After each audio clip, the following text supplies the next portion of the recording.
Welcome back to another video. నేను మీ ఆర్జియాస్ alias రాము. So నాకైతే నెలకు 2 సార్లు అయితే ఇక్కడ రేషన్కి రావాల్సి ఉంటుంది. ఒకటి వచ్చి మా బాబాది, నేను వర్క్ చేసే ఇంట్లో. రెండోది వచ్చి మా బాబా పెద్ద కొడుకు, అంటే మేమున్న ఏరియాలోనే దగ్గర, ఇక్కడ ముబారక్ అల్ కబీర్ అంటారు అక్కడికి. ఇక్కడ ఒక చిన్న ఇన్సిడెంట్ జరిగింది. ఏంటంటే నెల నెల నేను తీసుకోబోయేది బియ్యం వచ్చి 37-38 కిలోలు బియ్యం ఇస్తారు. ఇంకా పాలు, పంచదార, కోళ్ళు, నూనె, వగేరా వగేరా మనకి ఏం కావాలంటే అది, రొయ్యలు, సంథింగ్ ఇలాగ. ఇప్పుడు ఏమైందంటే ఇక్కడ వర్క్ చేసే వాళ్ళు, మసూరి వాళ్ళు మాటలో పడి నాకు 38 కేలు ఇవ్వాల్సింది 50 కేలు ప్యాకెట్ తీసుకొని వచ్చినాడు.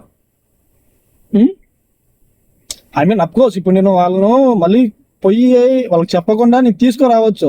ఇప్పుడు నేను ఇంటికి తీసుకెళ్ళాను అనుకో, ఆడ మా మేడం వాళ్ళు అడుగుతారు, నెల నెల ఇన్నే కదా వచ్చేది, ప్యాకెట్ ఎలా ఇచ్చారో నువ్వు అడగాలి కదా అంటారు. లేదా రేపు నెల వచ్చినప్పుడు క్వశ్చన్ చేశాడు అనుకో, దాన్ని నేను సమాధానం చెప్పాలా? అందుకే మనం మంచోళ్ళం కదా, పొయ్యేసి రిటర్న్ చేశాం.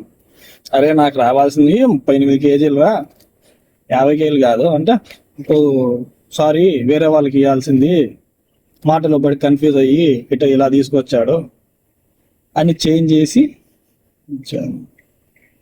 సమ్టైమ్స్ నిజాయితీగా ఉండాలి, సమ్టైమ్స్ నిజాయితీ పనికిరాదు. ఐ మీన్ అంటే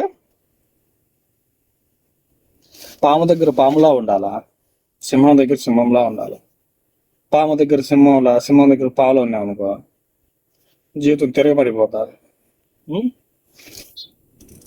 ఎవరు ఎలా అన్నా ఉండని అబ్బా, మనం కరెక్ట్గా ఉందాం, మన పని మనం కరెక్ట్గా చేసుకుందాం. తర్వాత జరుగుతుంది. పైన ఉంటాడు కదా, సో అందుకోసం